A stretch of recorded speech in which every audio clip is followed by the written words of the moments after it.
Buenas tardes a los que nos seguís desde España, buenos días a los que nos seguís desde América Latina. Bienvenidos todos a una nueva edición de FEMprende Televisión, la televisión de los emprendedores con acento español. Hoy tenemos el placer de contar entre nosotros con José Luis Zimmermann, el director general de la Asociación Española de la Economía Digital. Bienvenido, José Luis. Muchas gracias, Jaime. Muchas gracias.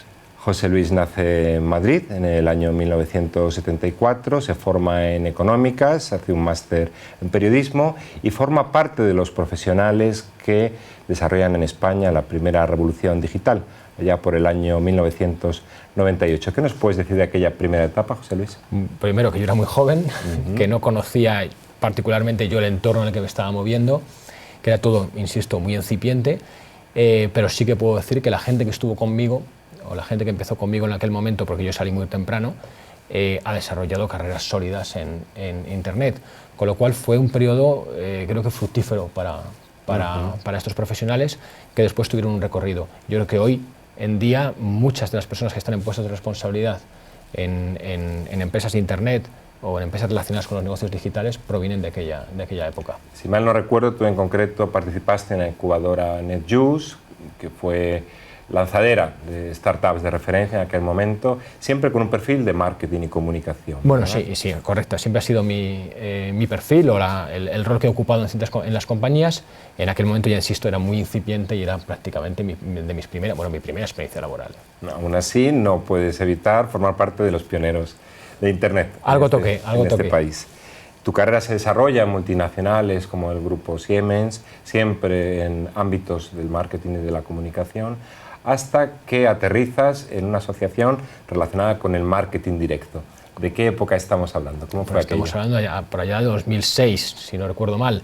En aquel momento era la Federación Española de Comercio Electrónico y Marketing Directo. Efectivamente tenía dos patas, una vinculada al marketing directo tradicional, que todavía en aquel momento era relevante. Yo creo que además que todo lo que vivimos hoy en temas de publicidad, en temas de comunicación, hunde sus raíces en aquel momento el marketing directo, solamente que en otro canal, ¿no? Y luego el comercio electrónico, que era incipiente y bueno, no ha parado de crecer y donde nos ha llevado ahora, ¿no? En el momento en el que estamos ahora, el comercio electrónico con una actividad muy relevante. Pero en aquel momento eran estos dos ámbitos, comercio electrónico, marketing directo fundamentalmente. Primero llamada FECEM, luego llamada AECEM, ahora es A-Digital. A-Digital. ¿Por qué A-Digital? La asociación, como te decía, no dejó de crecer, ¿vale? Y el tipo de empresas que llegaba, el tipo de empresas que se incorporaba a la asociación era una empresa que desconocía el medio. No solo una empresa de comercio electrónico, que también, o empresas proveedoras de servicios de comercio electrónico, sino otro tipo de empresas que lo que buscaba era entender mejor el entorno. Entonces vimos la necesidad de ampliar el scope de la asociación, es decir, no éramos solo comercio electrónico, no éramos una empresa también de una asociación para el anunciante clásico que quisiera conocer esto. Entonces teníamos que encontrar la manera de conceptualizar qué ocurre o cuál es la actividad económica, que es lo que queremos representar, que ocurre a partir de la conexión. Es decir, por un lado en Internet o en el espacio digital tenemos la infraestructura que todos necesitamos para hacer nuestros negocios y luego los negocios que efectivamente se hacen sobre esa infraestructura. Pues esto es lo que nosotros queríamos representar y se nos ocurrió el término de economía digital porque respondía un poco a este. Entiendo, por tanto, que no son solamente startups, vuestros asociados, sino que también algunas de las mayores compañías de este país con intereses en lo digital forman parte de la asociación. Correcto, y en este país y en otros. Es decir, lo que tiene la asociación de peculiar es su heterogeneidad. Es decir, hay empresas de todo tipo, empresas con facturaciones bajas que operan pues, a nivel modesto hasta grandes multinacionales, pure players de Internet, como las marcas que todos conocemos, ¿no? Este es un poco el ámbito en el que me muevo todos los días, desde compañías muy pequeñas, que pueden ser solo portales de comercio electrónico, tiendas online, hasta grandes empresas de Internet, que son las que dominan el escenario digital a nivel mundial. Y se me ocurre, ¿no puede haber una contradicción entre los intereses de los actores establecidos con los intereses de los nuevos actores? Estoy pensando en neutralidad de la red, en el ámbito de la regulación, de la legislación. ¿Cómo abordáis esos conflictos desde la asociación? Siempre hay conflictos de intereses en un entorno tan heterogéneo, ¿no? Aquí lo que nosotros intentamos, el punto de partida de ser el interés general de lo que es el entorno de la economía digital. Es decir, nosotros siempre estamos buscando qué cuál es el beneficio, dónde está el punto de beneficio para la mayoría de empresas que están en la economía digital. Y hacia ahí nos dirigimos, y dirigimos el consenso hacia esto. Y si no hay consenso, tenemos que necesariamente tomar decisiones en función de este objetivo. ¿Vale? Entonces, conflicto de intereses hay, continuamente, y cada vez más. ¿Vale? Tenemos desde, imagínate, estamos hablando de los propios operadores, que son los que operan la red, sobre la que el resto de empresas hacen negocio. Las empresas que hacen negocio, y aquí también surgen fricciones, sobre todo cuando estamos hablando de empresas poderosas. Y luego, por otro lado, startups, empresas más pequeñas, de reciente constitución, de base tecnológica, que necesitan un determinado espacio para crecer y que a lo mejor también entran en fricción con esto, sin hablar del ámbito de la economía colaborativa. Es decir, tenemos jugadores nuevos que entran en sectores que están regulados y algunos de estos jugadores de estos sectores regulados también están en la asociación, con lo cual es continuo. Hay que mantener un equilibrio, que esto es lo que yo creo que nosotros aportamos y es a lo que dedicamos el día a día, y en ese equilibrio tenemos que buscar siempre el interés general. O sea, no pensar también, por supuesto, no tiene una opinión predominante o un peso mayor una empresa de un determinado tamaño en la asociación respecto a otro. Esto nunca ocurre. Lo que sí que buscamos es que haya una transversalidad en todo lo que hacemos. ¿Podrías definir en 2 o 3 cuestiones básicas ese llamado interés general en el ámbito digital? Sí, a ver, lo que se trata es que cada vez, por ejemplo, lo que se trata es que las empresas en España, que España sea un espacio lo más adecuado posible para que surjan empresas capaces de competir a nivel internacional. ¿Vale? O sea, que tengamos cada vez más empresas de un determinado tamaño que generen valor y que seamos capaces de capturar ese valor. Para eso necesitamos empresas, insisto, de un tamaño mayor del que tenemos ahora mismo y que sean capaces de competir internacionalmente. Este es un poco digamos, el objetivo. O sea, si lo que hacemos en la asociación no es un obstáculo para esto, o trabajamos para que esto suceda, hemos conseguido lo que nos hemos planteado. ¿Vale? Cuando hablas de trabajar para que esto suceda, también estamos hablando de acciones típicas de lobby. Sí, correcto. Digamos que nosotros nos movemos en 3 ámbitos, fundamentalmente, luego hay más, pero en 3 ámbitos. Educación, o sea, formación, asesoría y lo que llamamos relación institucional. Es decir, esta última parte vamos a trabajar con el interlocutor, con el decisor político, con el regulador, para conseguir que España se cree un entorno para hacer negocios digitales lo mejor posible, lo más óptimo posible. Que las empresas quieran venir aquí y que las de aquí, insisto, tengan las mejores condiciones para poder crecer y para poder competir. ¿Te atreverías a indicar logros concretos que habéis conseguido en este sentido con este gobierno o anteriores? Nuestro trabajo, por ejemplo, siempre ha estado muy vinculado a protección de datos, privacidad, que son elementos clave ahora mismo. Y aquí la asociación, por ejemplo, llegó a cuestionar leyes en España de protección de datos, llevar este cuestionamiento a tribunales europeos y vencer la posición del gobierno español. O sea, por ejemplo, en protección de datos, o sea, artículos concretos que perjudicaban a la... Sí, así que en ocasiones no solamente incidís, sino que también combatís al gobierno español si es necesario. Totalmente, o sea, las decisiones... A ver, el gobierno también toma sus decisiones por otro tipo de planteamientos, por otro tipo de cuestiones. Si esto no se ajusta a lo que nosotros consideramos a la mayoría de las empresas que representamos o a lo que es los intereses de la economía general en su conjunto, pues desde luego lo combatimos. Un caso... por ejemplo, prototípico, un caso claro, es el famoso 32.2 de propiedad intelectual, ¿no? Todo lo que tiene que ver con la tasa a los agregadores, ¿no? Para nosotros esto es obvio. La tasa Google. La tasa Google. En términos populares. La tasa Google. ¿Cuál ha sido vuestra postura en esa batalla? Totalmente en contra. ¿Y qué logros habéis conseguido? A ver, aquí todavía está por ver, porque no hemos conseguido nada. El problema que tiene este tema es que está en vigor una reforma de esa ley, a falta de un reglamento que todavía no se ha aprobado y que ahora mismo esta situación venimos en una situación de excepcionalidad con el tema del 32.2.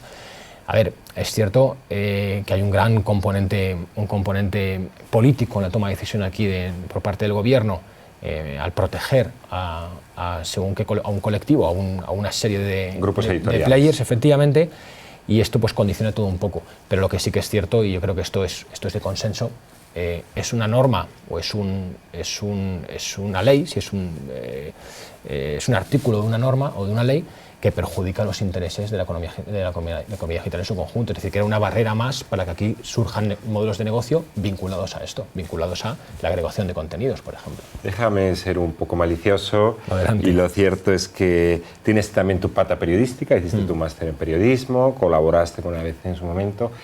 ¿Entiendes la postura de los grupos editoriales españoles? A ver, entiendo la postura de cualquier sector que trabaje para obtener lo mejor de cara, o sea, para defenderse cuando, por ejemplo, aparecen nuevos players, por ejemplo, las condiciones del mercado puedan modificarse, cuando la tecnología transforma todo esto. Pero lo que no se puede aceptar, primero cuestiono que eso sea un sector. Es decir, en España AEDE no es la única asociación que representa los intereses de los medios, y la otra asociación, o al menos la que yo conozco, la que he trabajado, tiene una posición radicalmente contraria, con lo cual no estamos hablando de que se esté defendiendo, entre comillas, un sector, porque dentro de ese sector hay un colectivo muy amplio, posiblemente más amplio que el de AEDE, que no desea que esto suceda. Para quien no conozca, ¿quién es este otro sector que no es AEDE? Aquí me has pillado, es la AEPP, que es la Asociación Española de Comunicaciones Periódicas. Nunca recuerdo el tema de las siglas, pero sí. Entonces, no sé, si yo comprendo a grupos como Vocento, Unidad Editorial, claro, comprendemos, o sea, en definitiva, cualquier empresa, cualquier compañía, cualquier colectivo que se vea en una situación de debilidad, porque ha habido un cambio tecnológico, porque han entrado otros players en el mercado, pues se intenta defender. A quien no entiendo, lógicamente, es al gobierno, que toma una decisión desde nuestro punto de vista, sin tener en cuenta las consecuencias, sin tener en cuenta si efectivamente es ese sector el que está indefenso, o sea, si es la mayoría de ese sector, y tercero, estamos justificando, además de una manera muy alegre, legalmente, que un sector financia a otro, por ejemplo. O sea, Internet financia un sector simplemente porque tiene problemas. Hay que analizar por qué tiene problemas ese sector.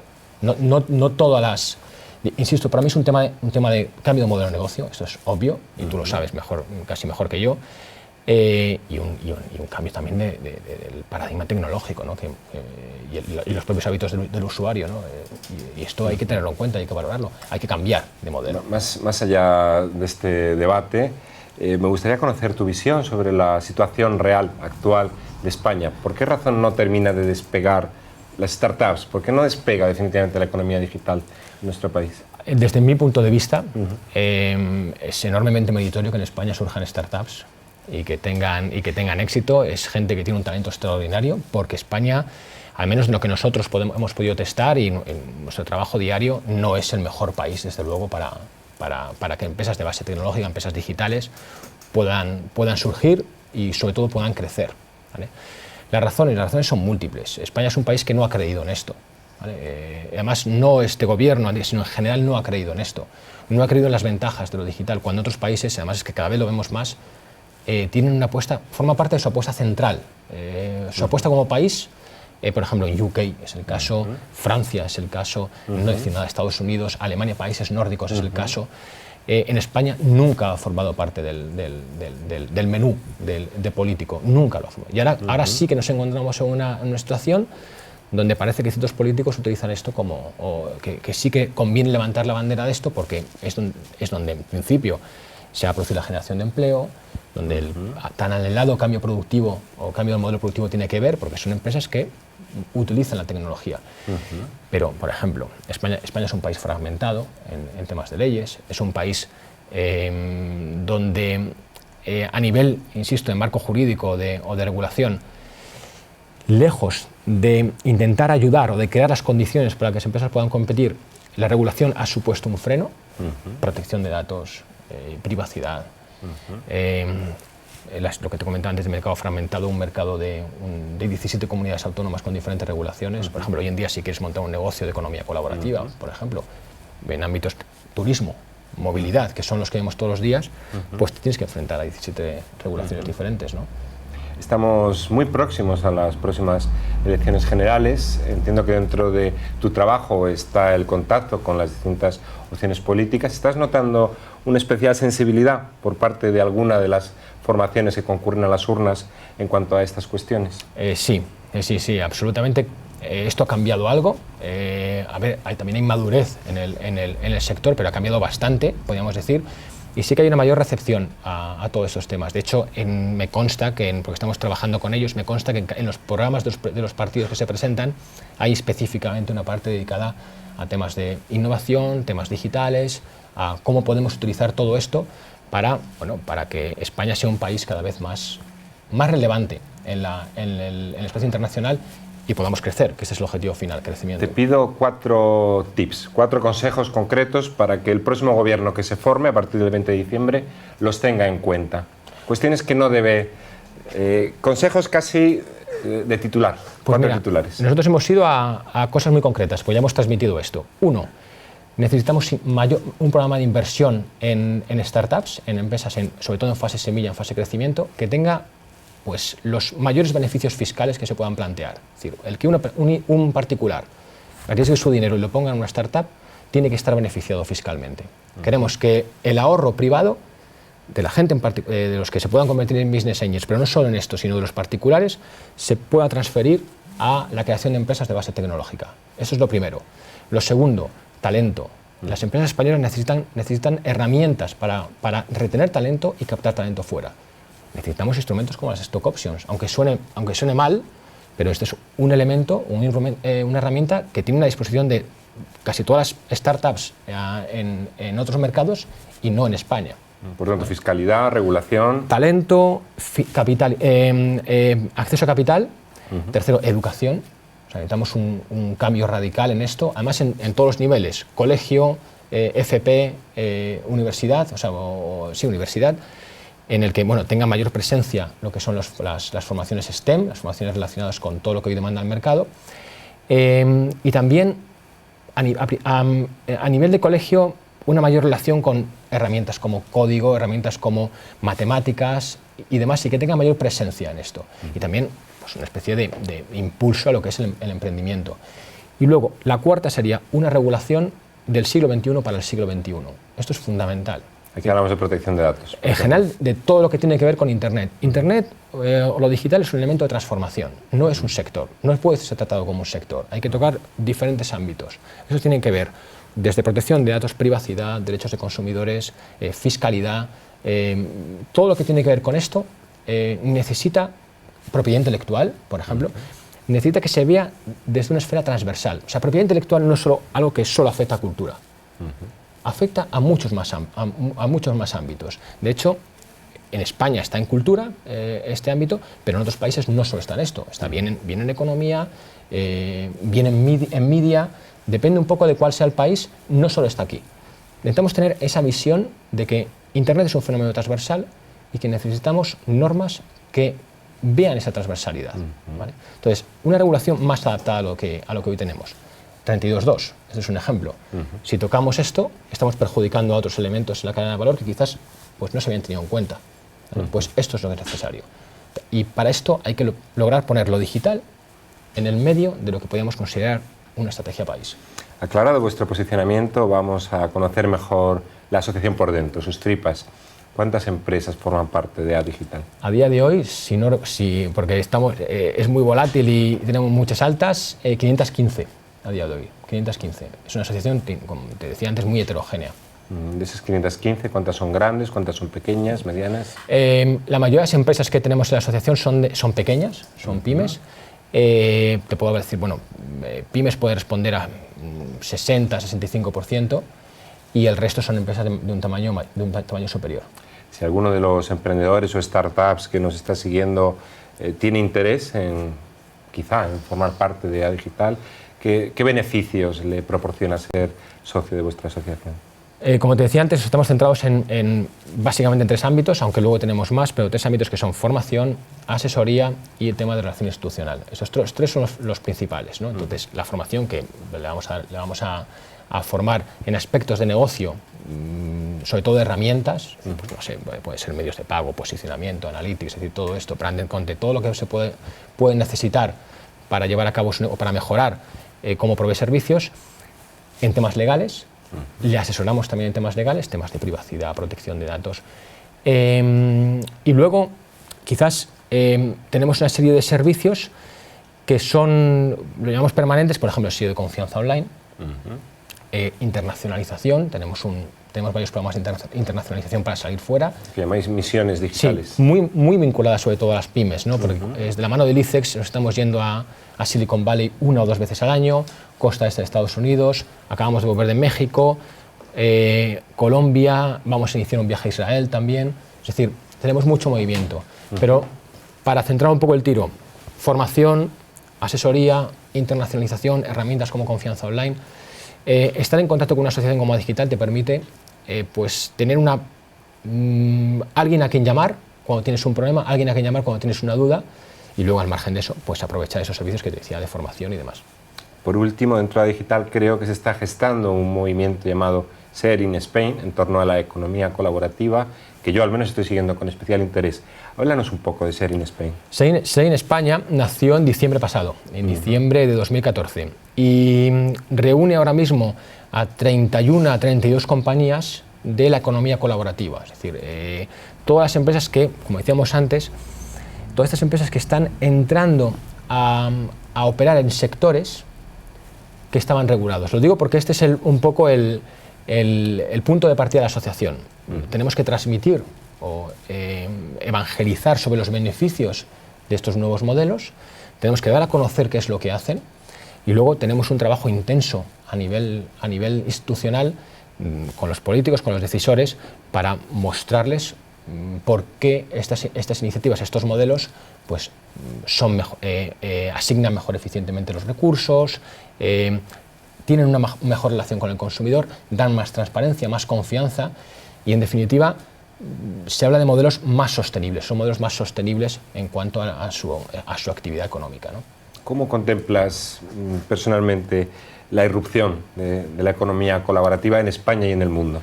Ha sido un fenómeno vinculado, yo creo que a 3 aspectos. Uno, el desarrollo tecnológico, y tiene que ver con la movilidad. Otro, los cambios en los hábitos de consumo, sobre todo del consumidor urbano, que es un consumidor cada vez más preocupado por qué es lo que deja, qué es lo que produce sus decisiones de consumo. Y tercero, la coyuntura económica. Yo creo que estos 3 aspectos han hecho que haya explosionado, si se puede decir así, los negocios relacionados con la economía colaborativa. Pero no puede ser uno, o sea, se habla mucho de la crisis como un driver. Sin embargo, desde nuestro punto de vista, sinceramente creo que el desarrollo tecnológico es el elemento fundamental. Estos modelos ya existían, o sea, no es nada nuevo. Los modelos de intercambio, los modelos en los que los particulares ponían a disposición de otro algún producto o servicio, lo que hace que esto se amplifique, pues es el desarrollo tecnológico, la movilidad, por ejemplo. Se eliminan barreras de entrada al desarrollo de todas estas cosas. Los efectos de red, de todo lo que tiene que ver con la Internet social, ¿no? Y todo esto es fruto de eso, insisto, un desarrollo tecnológico. Pero yo considero que estamos ante un fenómeno, quizás más allá de un fenómeno, una nueva forma de economía, ¿no? Que va a transformar muchísimos aspectos. Pero ya no solo servicios, que es lo que tenemos todos los días encima de la mesa, como movilidad o como turismo, energía, finanzas.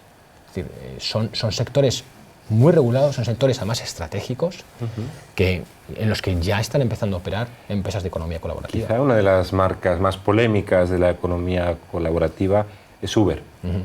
¿Cuál es el posicionamiento de Digital frente al fenómeno Uber? ¿Qué les diríais a los taxistas? Bueno, de momento Uber no es miembro de Share in España.